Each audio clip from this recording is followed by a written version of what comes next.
Au milieu du 19e siècle, l'industrie du bois domine tout le Québec, tout l'Outaouais, bien entendu. Il y a un gars qui a marqué cette époque-là. C'était le plus grand, le plus fort, le plus bien, le plus beau, le plus fin, pas tout le temps.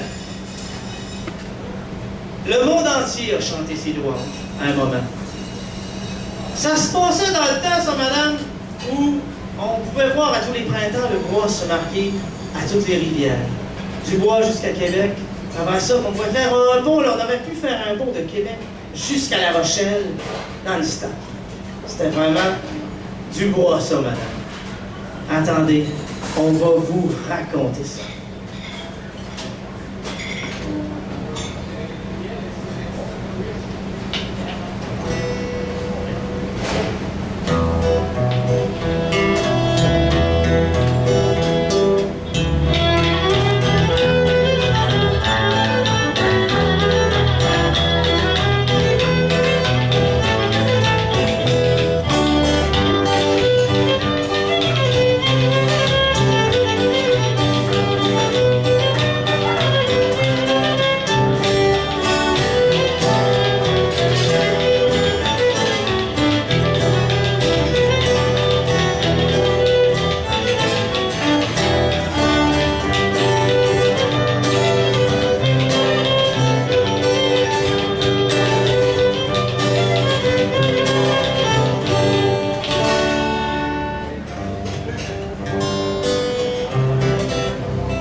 Les draveurs y prenaient du bon temps. Avant de remonter en Outaouais pour le bois, les bûcherons, les draveurs racontaient leurs exploits. Les bûcherons, les draveurs racontaient leurs exploits. C'était l'époque où sur la rivière des Outaouais, des grands radeaux de bois suivaient l'eau courante des forêts entières vers Québec descendaient. De 1806 à 1860, soudain trois cageux vinrent à se disputer sur le plus grand d'entre eux, sur leur roi déboulé. Le géant des rivières, agile et puissant, qui faisait leur fierté, c'était Joe Montferrand. Qui faisait leur fierté, c'était Joe Montferrand. Combien d'empreintes a-t-il laissé avec son talon, en sautant d'un coup de savate au plafond? Et combien de shiners dans la chaudière firent le plongeon pour l'avoir affronté à Hall sur le pont Union? Pendant que les cageux renonçaient leur mémoire, Joseph Favre écoutait sans broncher leurs histoires. Tout au fond de la salle de l'auberge Saint-Laurent, comme à son habitude depuis 2 ou 3 ans, comme à son habitude depuis 2 ou 3 ans.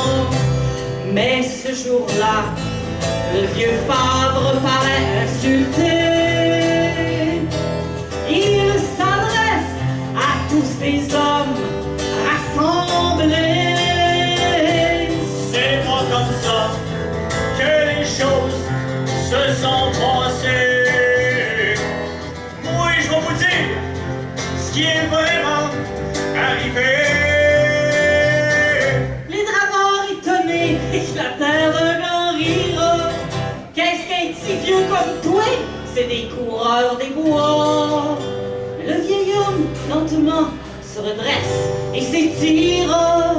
Et c'est Joe Montferrand qui apparaît au gars. Et c'est Joe Montferrand qui apparaît au gars.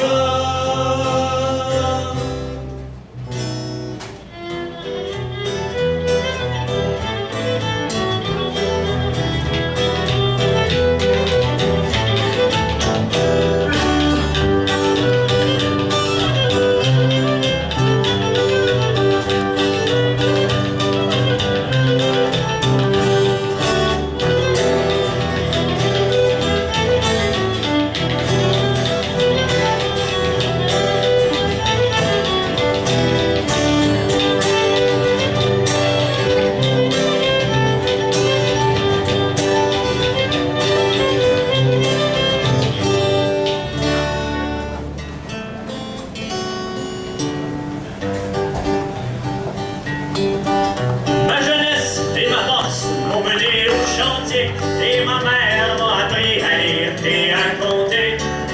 À ma taille et ma tête, je savais diriger. C'est pour ça que les patrons ont voulu m'engager. C'est pour ça que les patrons ont voulu m'engager.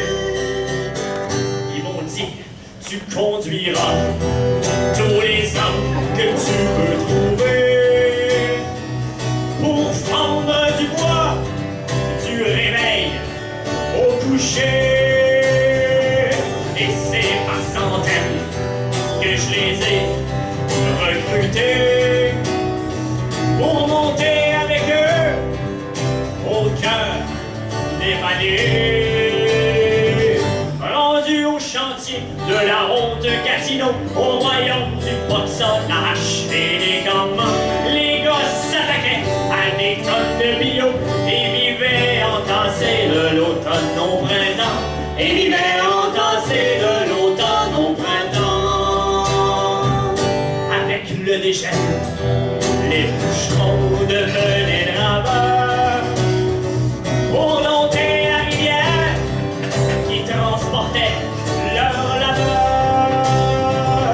Il fallait du courage, savoir affronter sa peur et casser les embarques et s'en sortir vainqueur. Sur le chemin, il fallut parfois se battre pour défendre les gars, leur gage et leur honneur. Je ne craignais rien du haut de mes 6 pieds 4 contre les Anglais, les brigands, les Shiners. Contre les Anglais, les brigands, les Shiners.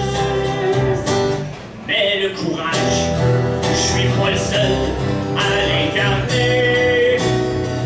Ce sont tous les gars qui montent au chantier, qui construisent ce pays si vaste à développer pour une paye de misère difficile à gagner. Ça fait que lorsqu'on entend la légende qu'on raconte, elle porte le fruit de vos entêtements. Ses prouesses, ses combats, c'est pas ça qui compte. Le vrai héros, c'est vous Joe Montferrand. Le vrai héros, c'est vous.